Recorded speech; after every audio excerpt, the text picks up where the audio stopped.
Good evening. I'm Scott Monroe, Managing Editor of the Morning Sentinel and Kennebec Journal. I'd like to welcome everyone here tonight for the debate in the Waterville Mayor's race. Thank you especially for coming out despite a little bit of rain outside. The Morning Sentinel is thrilled to bring you tonight's program featuring candidates Nick Isgro, John Levesque, and Eric Thomas. We're especially grateful to Thomas College for once again hosting a debate, as they have in past years. Tonight's debate is being live streamed on centralmaine.com thanks to Full Wave Media, and it will be available for rewatching after tonight's program. We will get to a few audience questions toward the end of the debate. If you have already done so, you still have the option of writing down a question at the table in the lobby there. And I will also be tweeting during the debate as I get myself off the stage here, and you're welcome to tweet a question at me as well, and I'll take a look at that. And now I'd like to introduce our moderator for this evening, Dr. Jim Libby. Jim has been a professor of business here at Thomas College since 2002, serving as academic dean for 3 years, 2013 to 2015. He is also currently a visiting professor of economics at Colby College. He is married to his wife, Jennifer, and is raising 2 children, Grace and Brett, at their home in Buxton, Maine. Jim has written 4 books, including Super U, The History and Politics of the University of Maine System, and his most recent work in 2009, entitled Buxton, A Postcard History. He is also a former 2-term state senator and 2-term state representative, serving in the Maine legislature from 1992 to 2000. And he was a candidate for governor in 2002. As far as I know, he's not running for governor in the crowded field we have coming up. His previous employers include GTE, Corning Incorporated, Sanford High School, the Winter Foundation, and St. Joseph's College. This is his third appearance as moderator of a Waterville Mayoral debate, and we're grateful for his commitment to helping inform city voters this evening. Please join me in welcoming to the stage Dr. Jim Libby.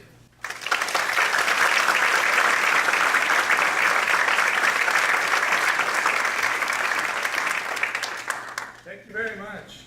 Thomas College warmly welcomes you to the Mayoral Forum for the 2017 election cycle for the great city of Waterville, Maine. We're honored again to join the Morning Sentinel in sponsoring this event. The first thing that we would like to do, I'm going to ask the candidates to stand and join us in the Pledge of Allegiance. They're going to lead us.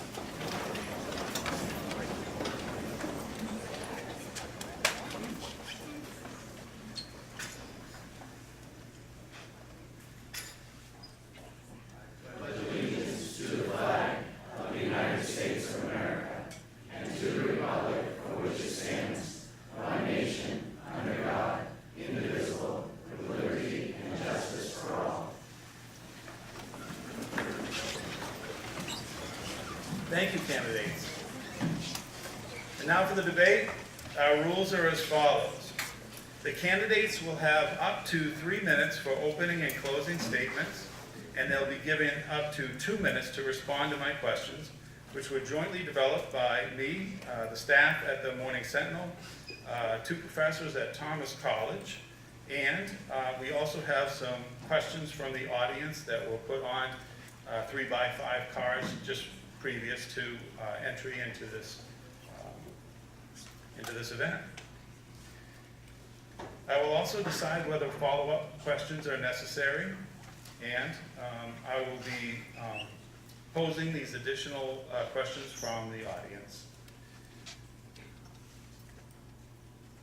I first want to start, though, to the Thomas College staff and the Morning Sentinel staff. I want to thank you for all of the work that you put in to make this event the event that it is. It's the 3rd time I've moderated this event, and I think this is the largest crowd that I've seen at the event. So that says a lot for the residents of the city of Waterville, and I'm glad we were in a good position to put this together for you. The 3 candidates sitting on the stage before us are Nick Isgro, the incumbent mayor. He is challenged by Eric Thomas and John Levesque. I congratulate each of you on your candidacy.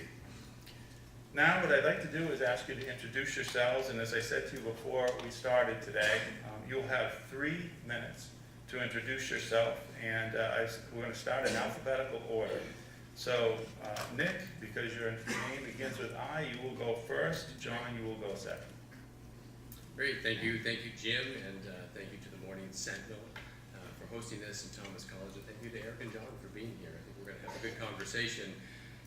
3 years ago, we came together on this very stage to have a conversation just like this, and we talked a lot about those who had come before us and laid a lot of the groundwork. But more importantly, we talked about the direction that we wanted to go. From the mayor's office to our economic partners at the Central Maine Growth Council, to our friends at Colby College and the Alphon Foundation, and of course, our community, who we can't do anything without. We've had the right team at the right time, and we've pushed the envelope on our potential, and we are achieving great things.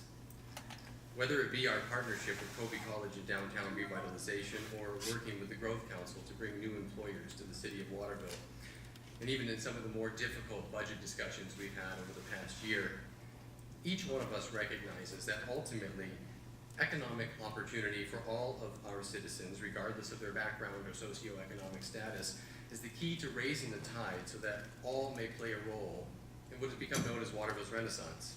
So how are we doing? Over the last 3 years, we've turned the corner and our employment growth is now over 4%. Through business expansion and new business creation, new jobs in the last 2 years are estimated at 250 jobs. And the Growth Council has conservatively estimated that 350 to 550 jobs will be added over the next 2 to 4 years.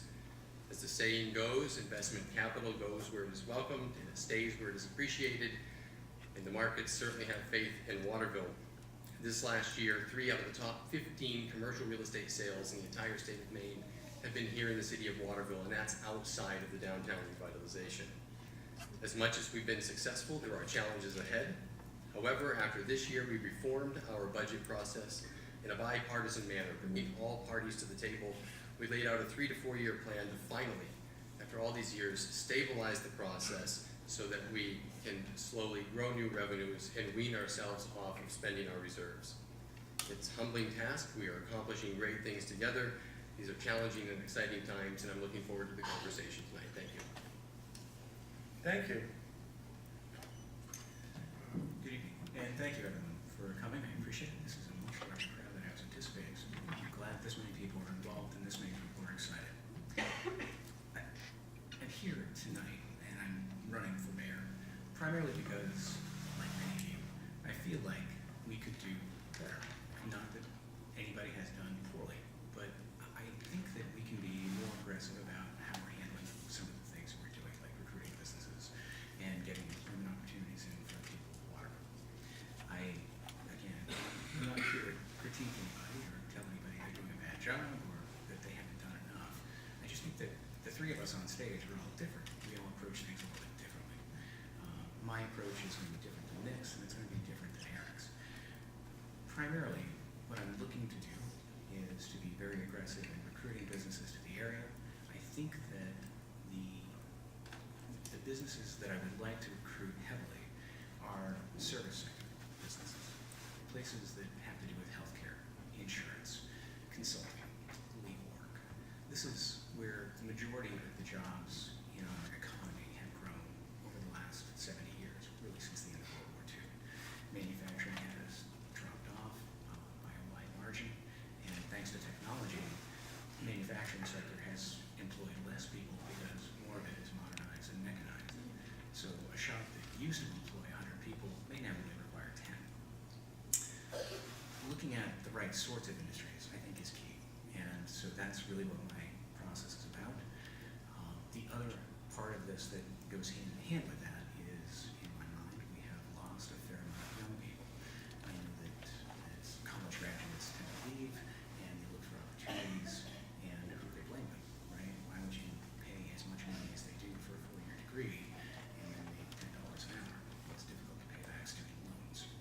So the other part of my plan that goes along with recruiting businesses is to work with companies and offer a different program that's been tried elsewhere and that works well.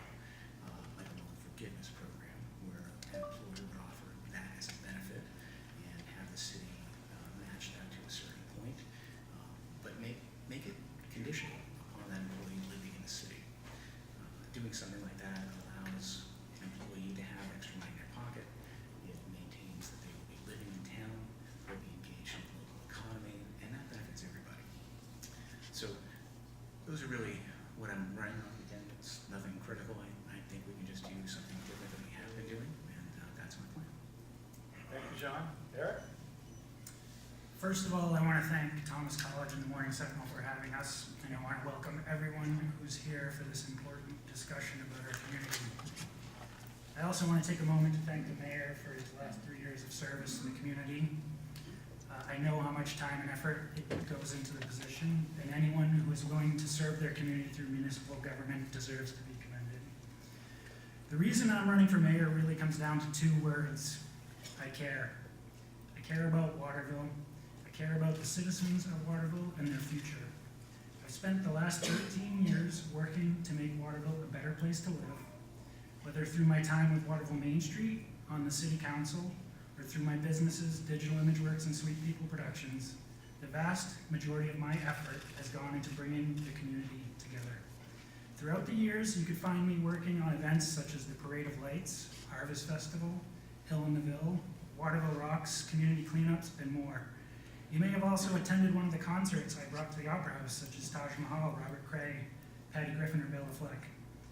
While I'm excited about the investment Colby and others have made in Waterville, I'm concerned about the fact that our schools are woefully underfunded.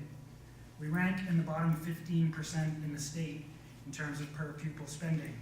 Not only are we shortchanging the children in our school system, but we are making it difficult to attract new families to Waterville. I'm also sensitive to the fact that property taxes are too high, especially for older residents on fixed incomes. Many people can't reconcile the idea that both of these things are true. The question is, how can we address both problems? Until we're able to do this, we're going to continue to have the same arguments year after year, pitting taxpayers against the school system and other public employees. I am someone who will bring people together and offer creative ideas to solve problems. It's time for us to be more innovative and stop having the same tiring arguments. I have a proven track record of service to Waterville, and I will bring the same energy to the office if I am elected mayor. If you want a thriving, prosperous Waterville for everyone, vote Eric Thomas. Thank you, gentlemen. All right, we're ready for our questions, and I think everybody's talking about the downtown, so we really should start with the downtown. This question's a little bit long, so bear with me. Waterville has a number of investments and initiatives underway as part of the downtown revitalization that involve both the city and Colby College. Activities begun on the renovated 173 Main Street building. The mixed-use college residence hall across the street is taking shape, and a boutique hotel is planned for the southern end of the downtown. Please describe the role of mayor in these revitalization efforts. For Nick, why have you taken the approach that you've taken since you become mayor? For Eric and John, how would your approaches be different if you were mayor, if at all? And also, as you address this, keep in mind that the next question will cover traffic and parking. And we are going to start with John first, Eric, then Nick. Thank you. So I think that traditionally, what's good for Colby is good for the city. I think that Colby, here, as I walk neighborhoods. I sure can. Sorry, I typically talk very loud, so I'm trying to subdue myself a little bit here. So is that better? Yeah. Sorry. So again, I think what's good for Colby is good for Waterville. I think as I walk the neighborhoods, what I hear from people is concern. People say, oh, I don't want to have Colby take over the city, and I remind them that Colby's one of our largest employers. This is an organization that has lots of folks in this town who provide good jobs, good benefits. So what Colby is really trying to do is, in my mind, they need to compete with Bowdoin and Bates and the other colleges in Maine, and it's important to have a downtown that is attractive, that people will want to have, to envision their college-age kids hanging out and visiting and shopping and going to coffee shops and dining while they're here in Waterville going to college. So that makes a lot of sense. And their investment in the community is tremendous, and I appreciate it very much. I think that working with Colby is paramount. The piece I think that needs to be addressed, or that I would do, maybe that's a little bit different than Nick, I think that while Colby is a very important part, I think that we have other key partnerships that we need to take advantage of. Right? They're not the only college in town. Obviously, Thomas is here as well. We have 2 hospitals that employ a lot of people. We have all kinds of businesses. We have places like Waterville Creates and downtown, Main Street, all these different civic organizations that can be involved as well. I think that a unified plan that doesn't just impact Colby and their directives and their ideas, that addresses really more of the city as a whole, I would like that to be very collaborative. So I think that directing some of that, getting the Alphon Center involved, for instance, and I know that there's been investment from the Alphon Center into the building as well, across the street. I'm sorry, it's the Haynes Building, is that correct? So I know that and involved with CGI in recruiting them to the city. So, Time. sorry. You can close. I do think, in short, I do think involving multiple other entities into this, so that we have a unified plan, is most beneficial. Thank you, John. Eric? Well, downtown's something I could talk about all day. I served 6 years on the Waterville Main Street Board, including 3 years as vice president. And so I know all of the hard work and the relationship building that went into getting Colby to the point where they were ready to make this kind of investment in downtown. And that's something that I really want people to understand. This was the work of many, many people, lots of community leaders who spent years and years building relationships with Colby, with their board of directors, with Bill Adams, convincing them that they needed to put staff downtown, they needed to put students downtown. The key to a thriving downtown is people working and living in downtown. It's pretty simple. And we face challenges because it's hard for investors to invest in some of these properties because they can't get the rent out of them to justify the investment. So it was important that somebody like Colby, who could frankly afford to take a loss on some of these projects, stepped up and moved the needle forward on these things. As somebody who had a business downtown and who has personal relationships with a lot of the business owners, I think it's important that they feel more involved in the process. I think in some cases they feel like they've been left out of the process. I feel like they feel like maybe they haven't been kept up to date on what's happening or how street closures and things might affect them. So I think it's really important that we have more engagement. Communication is always important. It's the most important thing that the mayor does.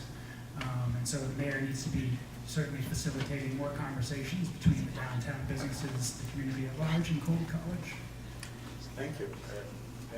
Great, thank you. Really what I've tried to do over the past 3 years is what I plan to continue to do over the next 3 years. You don't often get an investment to leverage like $45 million in real estate like we have downtown. And what that has done is send shockwaves through the commercial real estate market in the state of Maine. And it's really all about synergy, and we have brought a lot of these partners to the table. I remember sitting at the table as a representative from the city. We had people from the Growth Council, the Chamber, and Colby College as well, talking to CGI, which at the time was Collaborative Consulting, about why the jobs that they were thinking about pledging here to the city were so important. Once CGI came on board, they partnered with Thomas College to create a new education program so that their future workforce could be built right here in Waterville. And these are the kind of partnerships that we need to continue to create and leverage.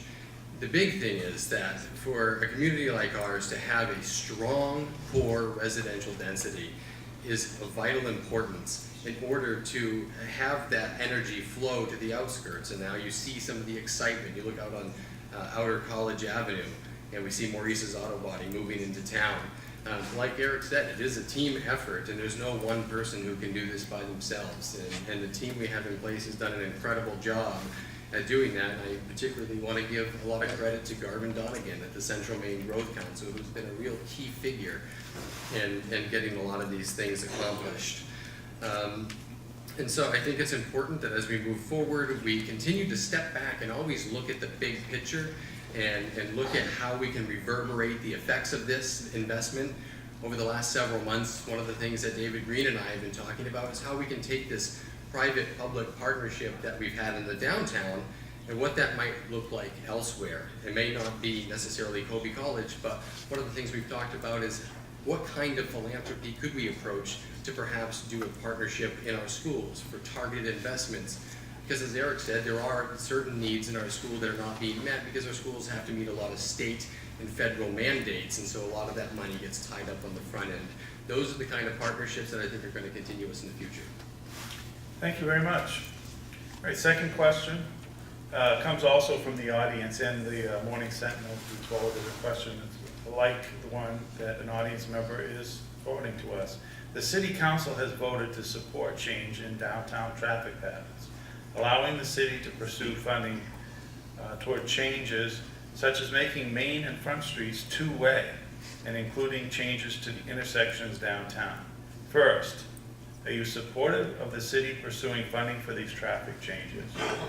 What else do you think the city should explore when it comes to traffic initiatives? And have we prioritized the question of parking enough in our efforts? So we're going to start with Eric, then Nick and John. Well, I'll go right to the parking question first. If the biggest problem we have in downtown is that there's not enough parking, I think that means we're probably doing something right. I mean, as somebody, maybe people don't know, but I work in Portland a few days a week, and I mean, I can literally spend 20 minutes driving around looking for a parking spot, and yet it hasn't stopped, Portland from being a thriving community. So, in terms of switching to two-way traffic, I think the first thing people need to know is this isn't something that is a done deal. It's not something that's actually moving forward at this point. What the City Council voted on was allowing them to go out and look for funding.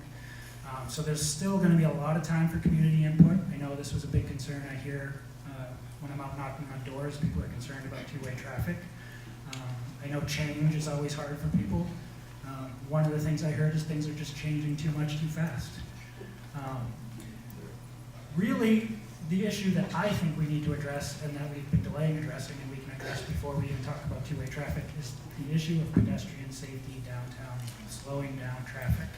There's no reason we can't be dealing with that problem today. And these were discussions that I had over and over again with Mike Roy when I was on the City Council.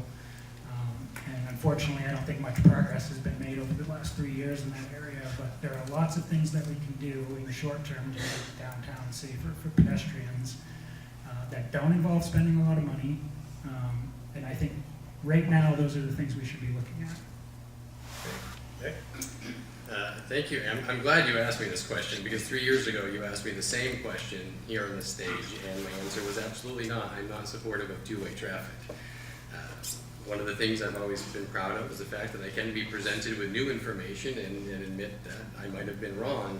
I think based on a lot of the studies and the meetings, the public meetings we've had downtown talking about this, there's a lot of excitement, and there's certainly a lot of evidence that points to the fact that this could be very beneficial to the downtown businesses. That being said, I think we do need to realize the size and scope of a project like this. This is huge. And it's going to have to include addressing parking too. Councilor Nick Champagne, who's here in the audience, brought up when we talked about this at the council the other night, that we can't really address the two-way traffic issue if we're not addressing, for instance, the concourse and how that's set up.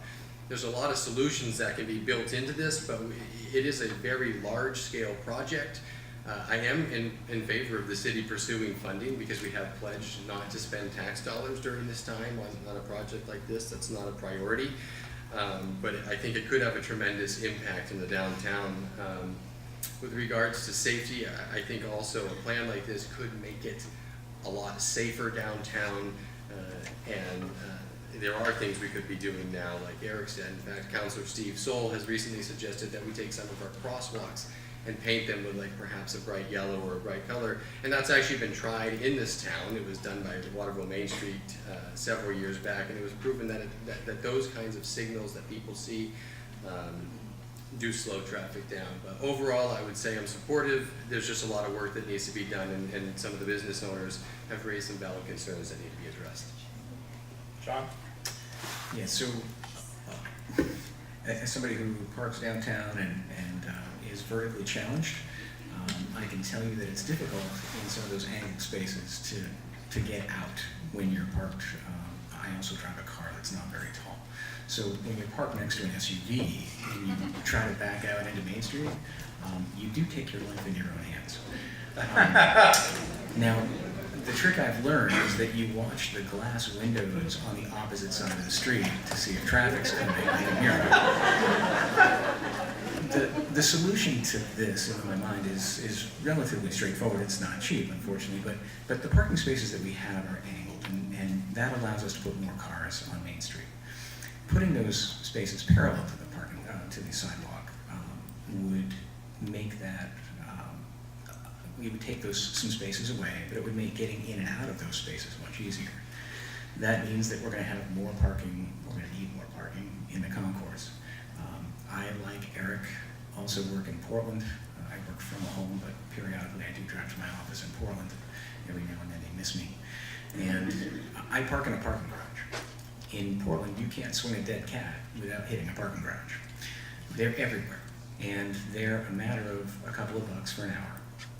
Sort of the way I had envisioned something like this happening in Waterville was, I would like to see a parking garage built in the concourse, and the residents of Waterville be permitted with a sticker so that they could park in the parking garage without cost. You could then have anybody else who doesn't live in the city, who wants to park there, pay a fee. You can have spaces available for the folks who are in Colby in the new building, the residents, the administration, or the professors who are also living there. You could rent out maybe a floor of the parking garage, and they would have dedicated spaces for their vehicles. But I think something like that makes a lot of sense. Okay, thank you. Can they speak directly to the audience and talk to them about how Waterville can expand its tax base? I'm going to start with Nick. Sure. Unfortunately, there's no easy and short-term answer, because personally, I don't believe that the answer is just charging a lot of new fees and taxes to do that. We really have to continue to take the 5 to 10 year view. The mills didn't close necessarily overnight, and changes into the new economy of the 21st century didn't happen overnight, and it takes a lot of time and patience. I do think that a lot of the projects that are underway right now are starting to do that. We're seeing businesses move from other towns into Waterville. We've had Seacoast Securities come from Augusta. We've had Maurice's Auto Body now building on Outer College Avenue. And I think one of the big things that's going to have an impact is the Trafton Road interchange. Right now, Trafton Properties is looking at a 120,000 square foot building. There's 500 plus acres of undeveloped land there in what is a relatively small city that is mostly already taken up. That is a great frontier. And as we see that, and as we continue to make targeted investments and create these partnerships, people will continue to move into Waterville, and as the home sales flip and we see young families continue to come as they have been coming for the last 8, 9, 10 years, we see them fixing up their homes. There's more people working. At the end of the day, it's across the spectrum of how we're going to do that. It's just going to take some time and a lot of continued, relentless effort. John, is the Trafton Road a great frontier? I think the Trafton Road is a nice project. I do, again, I think that I would go after different businesses. I work currently as a consultant. I work with a lot of insurance companies. These are folks who pay well. They employ a couple hundred people at a time in their offices, and they look to expand and relocate all the time. So those are sorts of the places I would go after. I think that when you talk about expanding the tax base in Waterville, again, to me it becomes critical as I get older, and I am getting older, that we bring the next generation of taxpayer in. So I would go after places that would be looking for people in their 20s, people in their 30s, people in their 40s, who would be looking for jobs in those industries. I think that, again, when you're targeting the right sorts of businesses, you're targeting the right sorts of industry, And you couple that with a bunch of other programs. Nick's right, none of this is simple. Everything's complicated. There's no yes or no answer or no right way to do this. So one of the things, again, looking at young people trying to get the next generation of taxpayer in, I like the loan forgiveness program. This is work in other cities where young people are enticed to live in the city. There's a benefit given to them. You do that for a period of 4 or 5 years, they're more likely to settle down, they're more likely to buy property, and the next thing you know, your next generation of taxpayer is here. So that's a little bit different what I would do.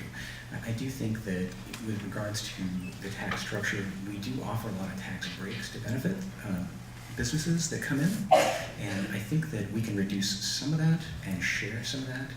The tax cut or a tax break for a business is really just revenue we're not claiming. So if we didn't give quite as much of a break and we took a little bit more of that money and we spent it on the other side, it would be a net zero effect.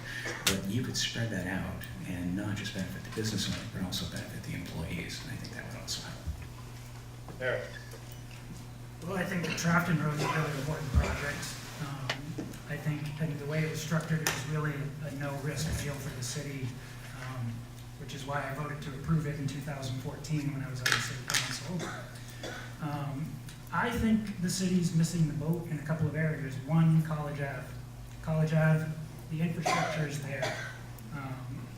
It doesn't need a lot of investment in terms of infrastructure. We just need to do more to encourage businesses to go out on College Ave, and there's an opportunity there. The other thing we're really missing the boat on is we've let some residential neighborhoods in our city deteriorate. And because of that, the houses aren't worth a lot of money.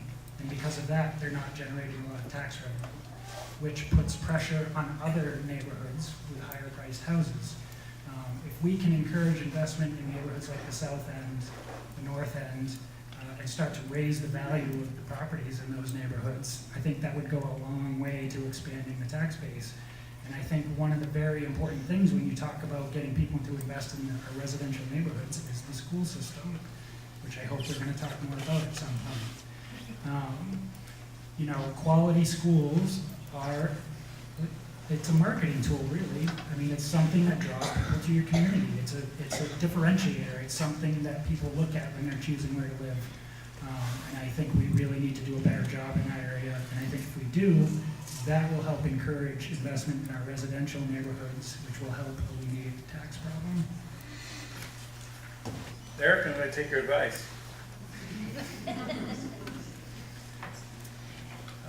Gentlemen, we have about half the population in Waterville High School than we had 40 years ago. Some people have talked about cooperative efforts between Waterville and Winslow. How far should we go with those cooperative efforts? And would you go as far as to support one high school between the two towns? Excuse me. I'm going to start with John. So as far as cooperation goes, I'm perfectly willing to look at anything. I think that anything we can do to keep costs reasonable, as long as the quality of education is there, I think that's a safe decision. One of the things that I think most people, I don't know that most people are aware, but our funding level from the state has been reduced dramatically over the last 10 years. And as you read about during the budget process, we have revenue sharing, and that becomes a battle every year to get that amount of money. I'm not sure that that's going to change dramatically anytime soon. However, we've also had some burdens put on us, and in the city council meetings that I've attended and the school budget meetings, I heard multiple residents say, why is the budget higher? You've got fewer kids. You used to have a much more reasonable budget 10 years ago, 15 years ago, 20 years ago. Education has changed, and so the things that were not in place when I went to high school 30 some odd years ago, things like technology. We didn't have computers. We didn't have internet. We didn't have IT people in the schools. We didn't know what IT was. All of those things are expenses that weren't a part of the program 30 years ago. But more importantly, since 2014, the state has placed back on the schools the contribution, or the matching contribution, for the teacher's retirement program. So much like your employer and my employer, Medicare and Social Security gets taken out of my check every week. My employer makes a matching contribution as a tax, and that funds the program. Teachers were traditionally funded by the state, and in 2014 they changed that. And so those costs have been put back on the schools. And so for a town like Waterville, when you're talking about a $30 million school budget, that's a lot of money. Those costs aren't really brought up as things that are passed on to us, but that's the reality. So I'm all about whatever works to save some money. I don't have any problem necessarily with a regional high school, but I want to make sure that the quality is there. As the three of us sit here on the table, my daughter's 13, she goes to the Waterville Junior High. I think I'm the only one here with a kid in the public school system. It's important to me that she has opportunities, that she has the ability to do what she wants to do, and that she has the opportunity to take classes when they're available. And if she wants to go to high school and take, I don't know, if she wants to take a language and an art class and music, that those be afforded to her, that she doesn't have to pick one or the other because we just don't have the money. Eric? Well, school consolidation isn't something that Waterville can do unilaterally, unfortunately. This idea was broached years ago between Waterville and Winslow, and Winslow said no, and at the time the state offered to foot the bill to build a shared high school. So I think, we'll see with what happens in Winslow with the referendum coming up. Maybe if the voters say no, then community leaders there will be ready to talk more about consolidation. One thing I want to talk about is why are we resigning ourselves to the fact that our school population is going to continue to decline? It sounds like defeat to me, and it doesn't match with what's happening in the rest of the town. I think we need to talk about how do we attract more young families to live in Waterville? How do we increase the school population so that we need the schools that we have? And I think people really need to be aware of the reality of the school budget. In 2002, Waterville was right at the average for state spending. We ranked about 133rd out of 230 school systems. Now we are well below the average. We're in the bottom 15% for per student spending. We rank 200th out of 232 school systems in the state. We are woefully underfunding our schools, and it's costing us. And this is the reason why young families are not moving to town. It's just as important to families as taxes are, and people need to understand that. I think people also need to know that the local tax dollars that go into the school system really haven't changed in the last 15 years. They haven't even kept up with the rate of inflation. In 2002, the city was investing $6.4 million in local tax dollars in the school system. In 2017, it's $6.8 million. That's not even adjusted for inflation. Inflation over the years has been about 2.3%. Waterville's contribution to the school budget has increased by about 0.4% a year.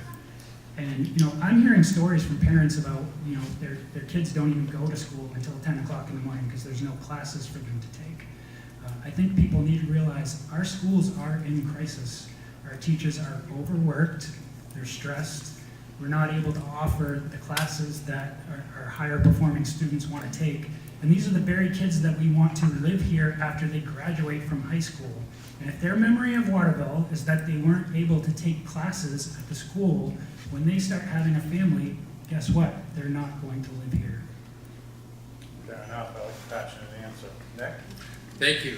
One thing I want to dispel, because I think it's been one of the most divisive arguments that we've had in this community, is that when taxpayers come in and talk about slowing the rate of growth in order to hold the line and so we have a more organic growth, they get labeled as anti-school.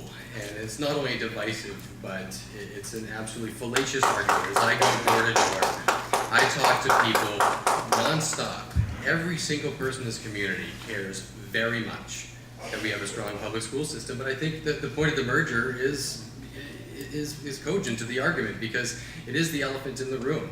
The reality is I have 5 children, but most families today don't. They did back in the 1960s and 70s, if not more, when we had a student population of about 12 to 1,500 kids.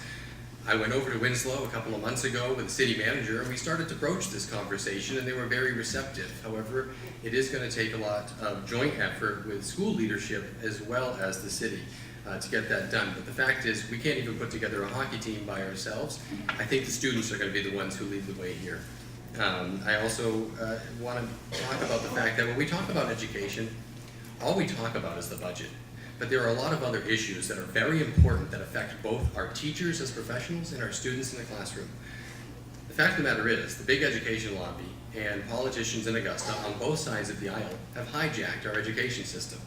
And that's why we have things like Common Core standards, we have proficiency-based outcomes, and rounds and rounds and rounds of standardized tests that have taken our teachers, who are the professionals, and taken time away from them to teach our children critical thinking skills, even though they still do because they care about it. And it also costs community tens of thousands of dollars on new books and consulting fees, and when the whole thing fails because education hasn't gotten better because children have been taught to check the right box, it's going to cost us all over again. These are the issues that I have focused on and spent a lot of my time as mayor on, talking to people in the legislature and talking to policy advisors in the governor's office, and frankly, agree with this position. These issues matter to our students, they matter to our teachers, and if we're not including these and all we're talking about is the city budget, we're missing the boat on what's going on in education in the state of Maine. But long story short, yes, I do think we need to pursue aggressively this idea of how we can consolidate our resources to provide the best opportunities for our students. Thank you. Okay, thank you. One issue that can affect education is the issue of drug addiction. How do we measure whether Operation Hope is working for our city? And what else should the mayor's office do when it comes to the issue of drug addiction, fighting that problem? I'm going to start with Eric. Well, that's a tough issue. Certainly one thing I heard a lot about when I was knocking on doors is crime in the city. And I think, you know, one of the things that has contributed to the crime problem in the city is we're underfunding the police department. You know, Waterville's a pretty tiny city, and if this is a problem we really want to solve, you know, it's not that hard, honestly. It's a matter of putting the resources behind it and getting together as a community and working together to solve it. One of the things that I would advocate for immediately is we need to restore the South End officer. You know, things I think started going downhill right in conjunction with eliminating having an officer in the South End every day, forming relationships with community members so that they know what's going on in the community and so that people feel comfortable coming and talking to them about what's going on. And so that would be the first step that I would take. You know, you're talking about treatment, you're talking about providing better opportunities. You know, again, it goes back to schooling. You know, all of these things are the long-term solutions to that problem. Nick? Thank you very much. You know, one of the things Eric, I'm surprised to hear you say that because the South End officer was cut before I took office. You know, I think Operation Hope is successful from talking to the police department. I don't know how we necessarily measure that. But the greatest thing we can do for the people, especially the young people in our community, is provide economic opportunities. When we have people sitting around who are underemployed or unemployed, they look for other things to do, and it's a problem. And that's why I believe the focus absolutely has to be in the city at creating a vibrant, economically viable town where everybody, should they want to, has an opportunity to succeed here. We do need to continue to work with our police department. Chief Massey is an incredibly progressive police chief. We're very lucky to have him. I feel like if there were resources he needs, he tends to come and talk to us quite often about that. And those are discussions we need to continue to have as a community. But it does need to be a community decision. I am glad that this past year we actually had people attending our budget meetings. I see some of them in the audience tonight, and I was very thankful for that. As Eric knows from before, usually nobody comes to these meetings to hear about how difficult these decisions are and where cuts need to be made or where perhaps additional investment is needed. So yeah, I'm a health worker by trade. I'm a nurse and a former paramedic. I had used Narcan in the field and in the hospitals. I've dealt with more than my share of people with substance abuse issues in my career. This is not, with all due respect, something that a mayor is going to address or fix. The reality of the substance abuse and drug abuse problem in this country is staggering. And things that are necessary to make that better are different laws, and that's going to be at the national level, at the state level. There's not a lot of communities going to do other than increase their policing and make sure that there are treatment centers in their community. Maine has a really staggering lack of treatment, and that goes for any level of health care. In the emergency room, when I worked as a nurse, there were multiple occasions when we would have a patient in the ER for multiple days because we could not find a bed for placement. So whether that was behavioral health, whether that was substance abuse or drug addiction, it didn't matter. Those beds are not something that you come by very easily. And so having treatment centers makes a lot of difference. Those are expensive. And again, this is something that's going to be done at a level that's well beyond where we are, though I would advocate for whatever we can do to help. But the problem is really overwhelming at times. Okay, John? More of a long-run question this time. Some of the city, including members of the Chamber of Commerce's Advisory Council, support the extension of commuter rail to Waterville over the next 15 years, and others think this is a huge stretch. What's your position on the commuter rail issue over the next 15 years? Is it a complement to downtown revitalization, or is it pie in the sky? We'll start with Nick. The answer could potentially be both. I was very supportive when Councillor Mayhew came to the City Council and with a resolution in favor of supporting this idea of passenger rail. And I think one of the things I've heard from a lot of young professionals who have moved to Waterville is this idea of increased public transportation as people are moving away from cars and we're trying to build some of that density. I think it's a great idea, it's a compliment, but there are financial realities around passenger rail. So far, from what I've seen in the numbers and the models we have now, it is not an economically viable project without billions of dollars in government subsidies. If that's the case, I'm not supportive of it. If it's something that private industry can handle, I think it's a great compliment. Thank you, John. I don't have any problem with passenger rail coming to the city. I think it would be a nice asset. I'm not sure how much use would be. I'm not sure how much it would be utilized. My family and I have utilized the Downeaster. My parents live in Saco, so we will oftentimes spend an evening there and then the next morning catch the Downeaster and go to Boston for the day. But you need enough people to make that run. You need enough people to make that a worthwhile trip. And even in southern Maine, there are plenty of times we're on the train and it looks rather empty. So I'm not sure that we have the population here that would utilize it enough to make it worthwhile, but I'm not against looking at it. Thank you, Eric. Well, I think, the younger generation, a lot of them aren't owning cars these days. So this could be something in the future in order to get people to our city that could be important.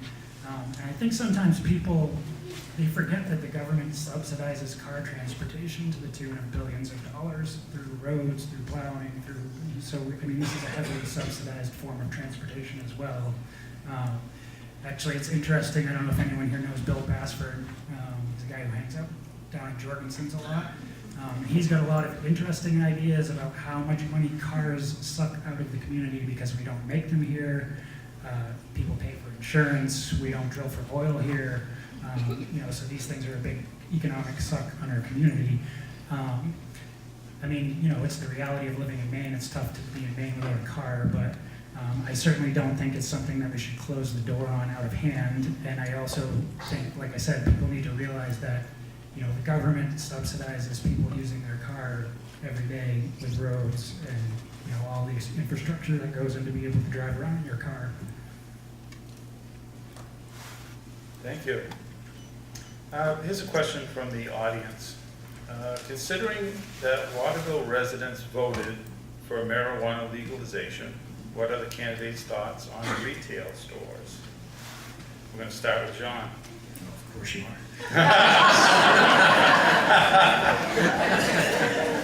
So, I have not entered this race at all and been anything but myself. So, I can tell you this. I spent 10 years as a paramedic in this town. Well, not just in this town, all over the state. I voted for the legalization of marijuana. I did that because I have never been to a domestic violence call that was the result of somebody being high. I've never been to a car accident that was the result of marijuana. I've been to a lot that were the result of alcohol. I'm not sure in my mind that those two substances are dramatically different. Now, in my mind, that equates and that makes sense. Does that mean I want it sold on the corner of my street? Not necessarily. So it's complicated. While I'm not against the legalization of the substance, I'm not sure I want a dispensary downtown. Fair enough. Nick? We're going backwards. Changing around. I've already taken the tough one, man. Go ahead. Look, Waterville voted in favor of marijuana legalization. The city council has already put in place an ordinance that I supported being passed that kept marijuana dispensaries out of the downtown, also away from churches and schools. You know, when we look at the use of zoning ordinances, that's what they're for. We don't allow gas stations to be built in every neighborhood. We don't allow various types of businesses to be put anywhere they want. That's why we use zoning to plan for public space. It's a conversation I would say that I'm open to, but as of now, I think we have a good plan in place. I got news for you, John. Weed is being sold on the corners in your neighborhood. I'm sorry, I should clarify. I didn't want weed sold in the corner of my neighborhood legally. I mean, this is the thing. It's happening. There's a thriving black market already, and if we don't get out in front of the issue and let people do it legally, first of all, they're doing it on the black market so that the state is not getting any revenue out of it. You know, the city, I think, has put a couple of moratoriums in place without actually doing the work to come up with policies around this issue. You know, the fact that people did vote for it, and this is going to be a booming industry in Maine. And so, you know, I think we need to get out in front of it. We need to come up with some policies, and we need to get it off the streets and put it somewhere where we know what's going on. Thank you. Cities such as Burlington, Vermont have committed to 100% renewable energy in a few decades or less. And many are doing things such as requiring solar panels on new construction or working with local mortgage lenders to fund renewables and deep energy retrofits.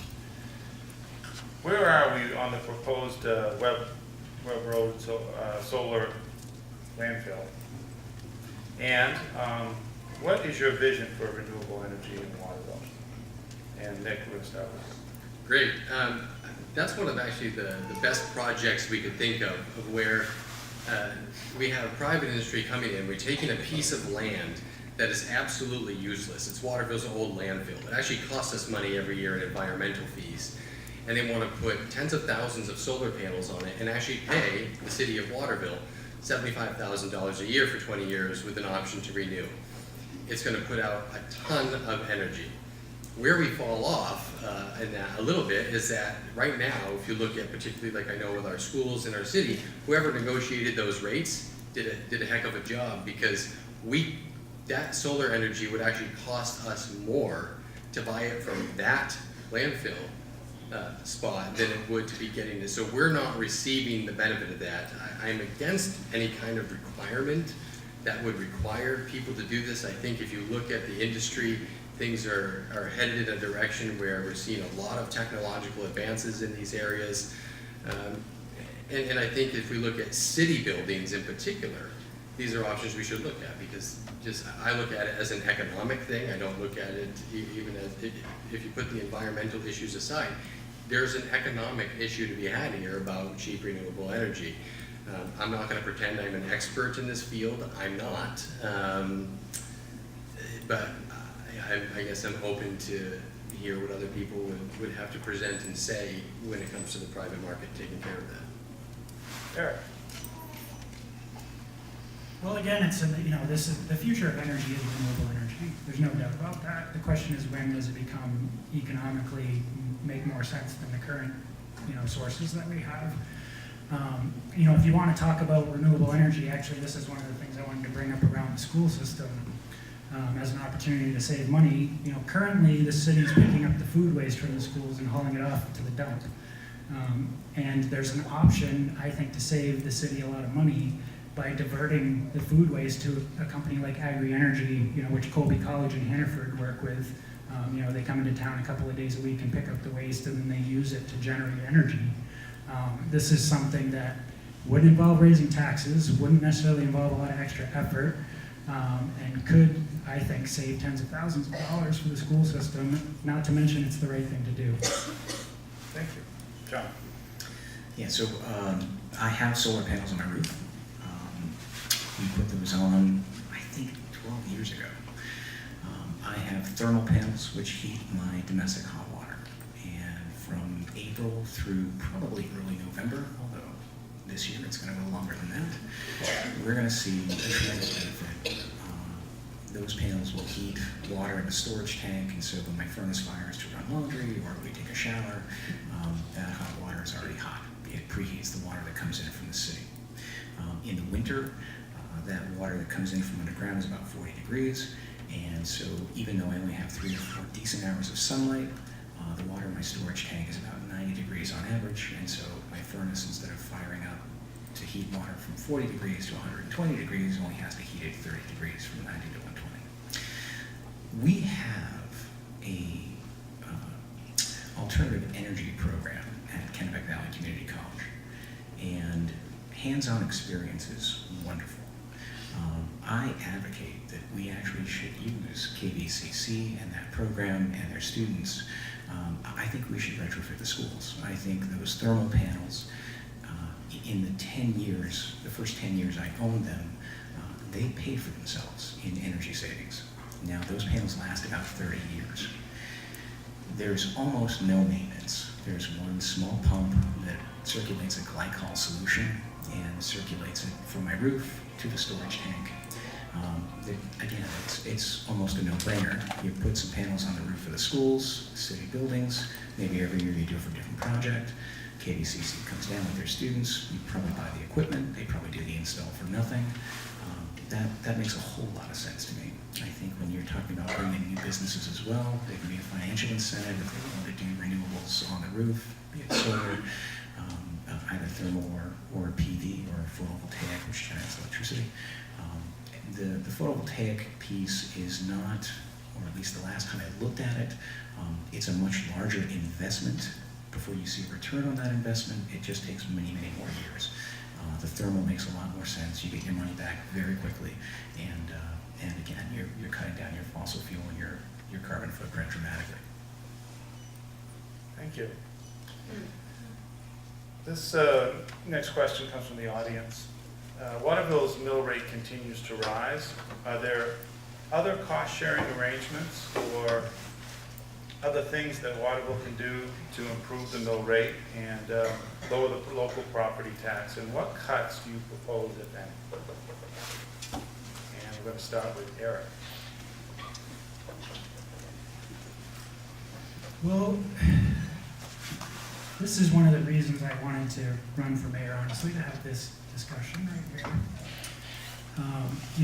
There's people out there who, there's this misconception that the city is just crazy spending money, and just, there's all this stuff in there to cut. I'm sure the mayor has learned over the last 3 years that's really not the case. The city government does very basic things. It provides police, it provides fire department, it provides schools and public works, and then to a lesser extent you have things like parks and rec and the city management, the finance department, these things. But the city of Waterville is very frugal with people's money. And, you know, the reason that taxes are the way they are, you know, we're a small town, a third of our properties are tax exempt, so the other 2/3 are supporting those tax exempt entities. You know, the other reality is that the state, one, keeps putting new responsibilities on the municipalities, such as road repair. Two, the state is depriving municipalities of the revenue sharing that they are legally due. The state is supposed to send 5% of the money that it collects in income tax, sales tax, and corporate tax back to places like Waterville, because this is where all of the economic activity happens. This is where those revenues are generated. Right now, the state is sending 2% back to Waterville. What that means to our budget is $1.5 million that they're shorting us. That's 2 mills on the tax rate. And so I think people really need to understand how the state budget and what they're doing ties in with the municipal budget. Thank you, Nick. Yeah, I mean, I think it's no doubt to anybody that Waterville's mill rate is too high and our bills are too high when it comes to our taxes. There is no easy answer. This is a long-term process to get out of where we're at. And it includes increasing the tax base, but it also includes things like, I've been a big supporter of fire districts, whereby you would take fire service in a region and make it a utility, so that all would share based on square footage. That's one way to actually have nonprofits share the cost. That is something that takes state legislation, but I think we're moving in the right direction. We've done a lot in the past few years here in the city of Waterville as well. We've completely reformed our union negotiating process in a way that much more heavily than any time before involves the city council. It keeps taxpayers' needs up front and puts much more restrictions, but it also honors our employees and it treats them in a very respectful process. This year we reformed our budget process, where we brought all parties to the table. And so no longer do you have a finance committee kind of shoving things down and you have a big fight. We brought everybody to the table. We said, what are your non-negotiables? Where is the mill rate going to end up? And we worked through to solve that problem. And one of the great things we did was we used one-time funding, almost $1 million of one-time funds we received, to make long-term equipment purchases and set money aside so that over the next couple of years we can wean ourselves off of the surplus use. And in fact, with the additional school funding we got, we were able to plug the gap in our schools, so our schools are no longer being funded through surplus. I do think there's a lot we can do with Winslow. Again, when I went over 2 months ago with the city manager, Mike Roy, we talked about things like solid waste removal and the schools and other things. We share a lot, but there's a lot more that we can do, and they're very receptive. And one of the things we talked about that I think we'll probably see over the next year, once they get through this referendum process, is a joint committee to get together the two councils to discuss exactly what services we're duplicating and how we can bring them together. Thank you. Well, in my mind, this is not, first of all, the mill rate is down compared to what it was 5 years ago. So I don't have an arbitrary number in mind, and I don't necessarily think that the mill rate is the issue. The biggest thing I hear when I talk to people, and at this point I've been knocking on doors since July, people, obviously no one's excited about paying taxes, but when you talk to people, you understand that they want to feel like they're getting something for their taxes. They want to feel like the schools are well funded. They want to feel like the services are good. They want to make sure that they're getting something for what they're paying. And to me, that's something that we need to be very cautious with. I think that that's more important than focusing on a mill rate. I think that we can, again, we're trying to expand the tax base. When you do that, you can lower it overall because you'll have more people paying in. But this, again, it's a problem that goes beyond Waterville. I tell people this all the time. We all hear trickle-down economics, but the real trickle-down economics is when you keep electing people at the federal level who say we need to cut taxes, and that keeps the federal government from giving more money to the states, and then you elect more people at the state level who say we need to cut taxes, and that cuts the amount of money that can go to the municipalities. And so what we talked about earlier was the state has reduced a lot of the money that it used to give to us. They've done that in a number of ways. We talked about that earlier. The contributions to the main state retirement system for the teachers is a nice example. We keep putting people in power who keep saying we need to cut taxes, and pretty soon we don't have anything. The problem is when you live locally, there's no one below us to cut taxes here, and someone else is going to pick up the tab. So it's trickled down to us.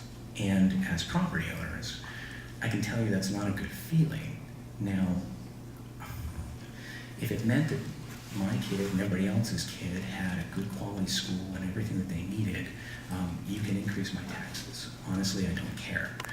I know that that's not true for everyone, and I know that a lot of people are in a different situation than I am. But again, in talking with people, that's been a consistent message. People are okay with taxes as long as they feel like they're getting something. What they don't want to do is keep paying and feel like they're not getting anything for their investment. Thank you.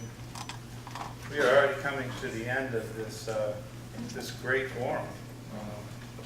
I've got one more question. Before I ask it, I'm going to say that I think we're lucky to have the three candidates that we have here. I appreciated your educated and measured responses, and I think there's a lot here, and people of Waterville are very lucky. Final question then is, how do we increase the quality of life in Waterville? And we're going to start with John. Right back to you. Well, I think the quality of life in Waterville is really, it's dichotomous. So there's a lot of us who feel like the quality of life is good. There's a lot of us who feel like it isn't.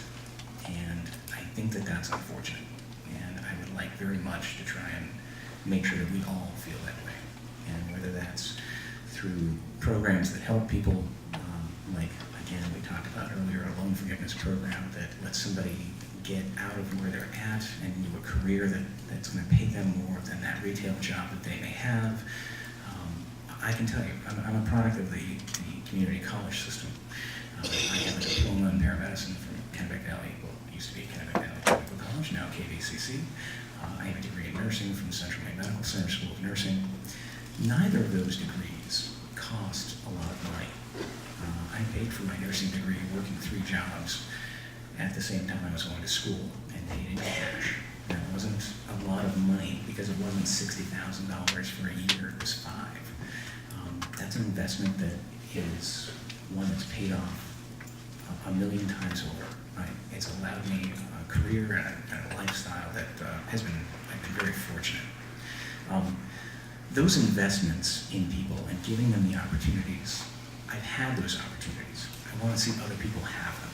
I've taken advantage of them. Some people don't have those opportunities, and I want to make sure that we can do that. I think education is paramount to that, and I think getting people into the right kind of jobs and the right education programs can help them move up and out of where they're at if they feel like they're below where they want to be. So I do think the quality of life can change with education. I think that Eric has been doing a great job bringing concerts to the area. The artistic community, the creative community here in Waterville is fantastic. I'm not an arts guy, so you won't see me at the museum a lot. But that doesn't mean that it's not important, and it doesn't mean that I don't appreciate it when I go. So I think that, again, a lot of us are in pretty good shape. A lot of us are not. I think that we just need to bring that into balance. Eric. Thanks, John. Well, there's 2 sides to quality of life. I mean, one is, of course, the job that you have and the money that you make and the things that you're able to buy for yourself. The economic development side of city government, it's a very difficult proposition, honestly. And it's, I think, sometimes affected by things that are sort of out of our control locally, sort of what's going on nationally with the economy and those sorts of things.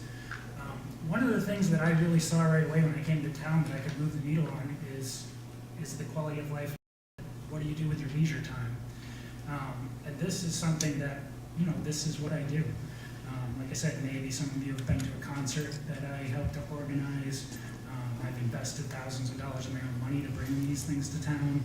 I think we've really put Waterville on the map as a destination for live music. I put a lot of my time into Waterville Main Street and organizing events and bringing the community together. I can't tell you, 3 or 4 years in a row I ran the parade. If you think running the city is hard, try running the parade.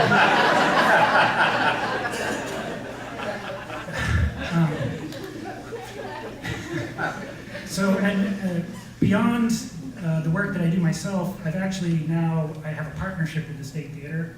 We work together to bring concerts to Waterville.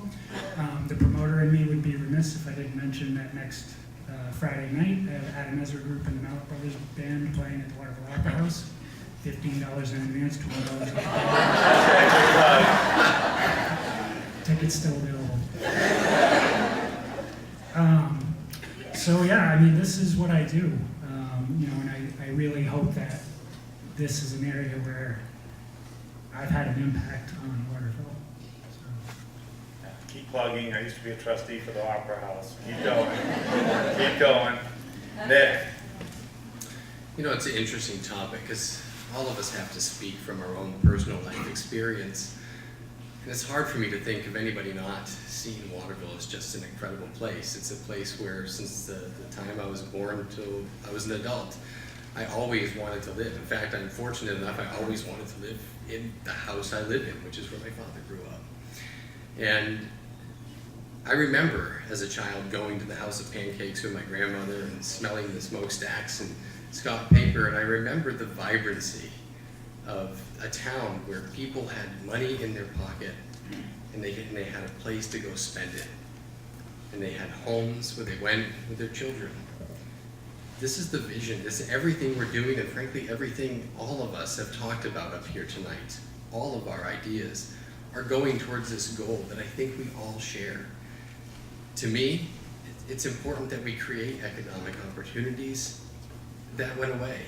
And so people have that money in their pocket and they have places to go. I think a lot of the work we're doing downtown is focused on this very thing, building a strong, vibrant core to our community and leveraging that to attract employers and people. If we can do that and we can stay the course and not waver from this hard, difficult work that we're doing, I think we're going to make it all right. Thank you. Thank you. Okay, gentlemen, we have closing statements, 3 minutes. Make your final pitch to the residents of Waterville, if you would. And Nick, I'm coming right back to you. I'm going to start with you. Okay. Thanks, Jim, and thanks, John and Eric. I think this has been a productive conversation, and thanks to all of you watching, all of you at home. I do want to give a shout out to my wife Amanda and Tony and Sophia and even my dad and say thanks for coming. I love you guys. And thanks to Mom at home who's watching the other kids so they could be here. Ladies and gentlemen, for 3 years, Waterville's been on an incredible journey to find ourselves, to find our new identity in the 21st century. It hasn't been easy, but I do think we can thank many who paved the road before us for making it a little bit smoother. The office of mayor is never about one person. The mayor is the spokesperson and the advocate for the city.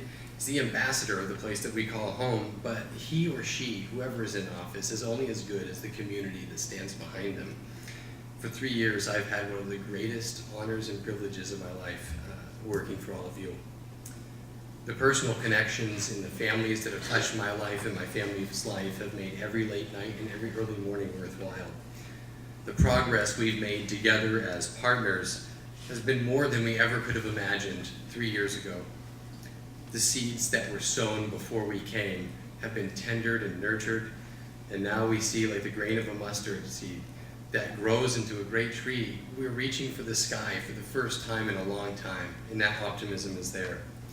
We stand at a choice. The choice is to go back, or we can harness the momentum that we've built together over these last several years and all of our accomplishments and keep moving forward. While we do forge ahead to ensure that all of Waterville's residents are provided with opportunity for economic growth, it remains important that somebody who understands and appreciates the generations that are still here who laid the groundwork before us remains at the helm. That person mustn't be afraid to bear the weight of the incredible pressure to stand by our most vulnerable and to stand steady and firm on the restraint of government growth while our investors and partners work on growing our economy. I believe that I've been that person for the last 3 years, and I believe I remain that person today.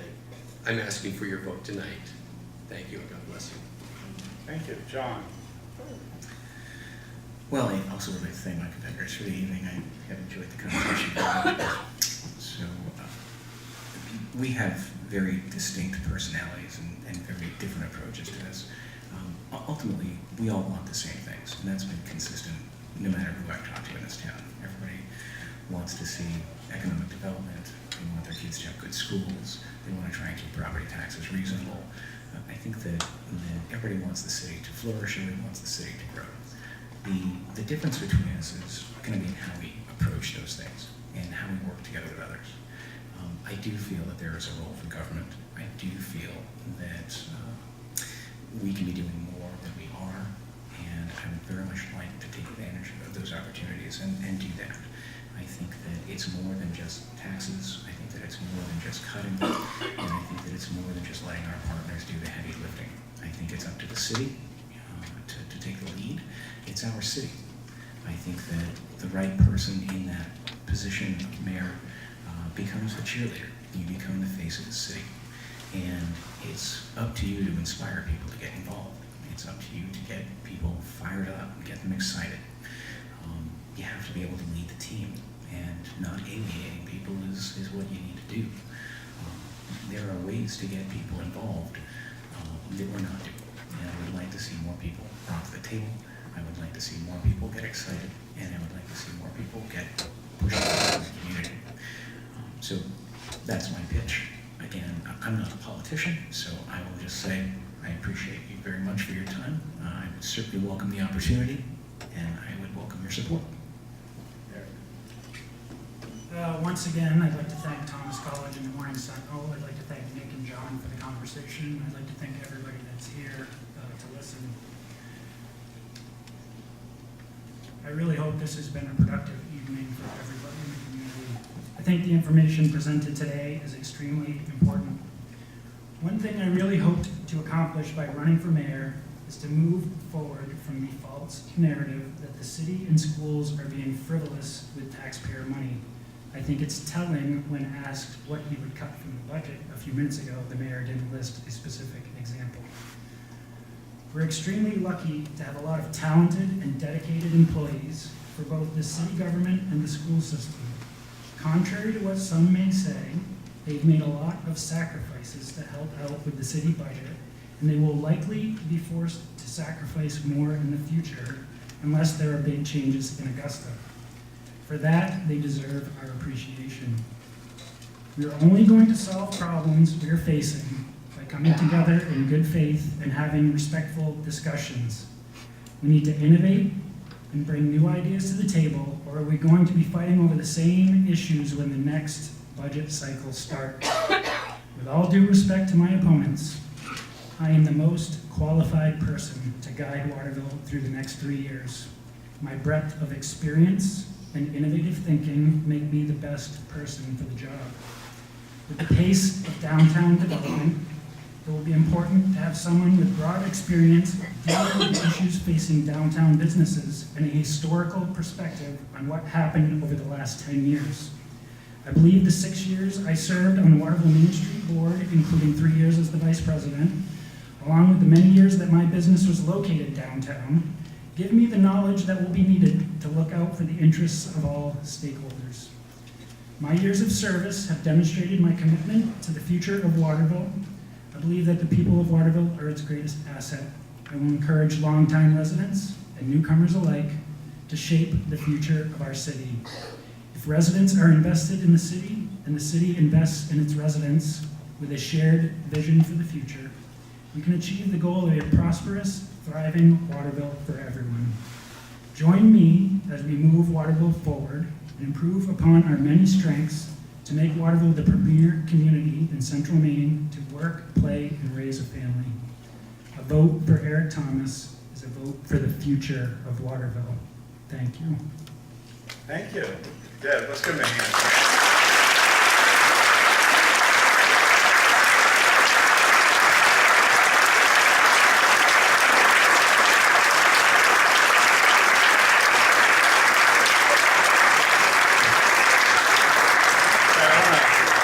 Start by thanking the audience. For a large audience, the candidates will appreciate this. This is one of the most respectful audiences I've seen at a political debate in quite some time. So congratulations to you.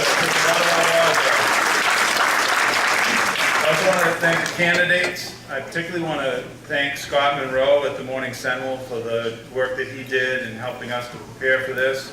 the Thomas College staff, and what I always do at the end of these is offer you a visit. If you ever want to come and visit Thomas College, I will give you a personal tour, and I hope that you'll take me up on that offer.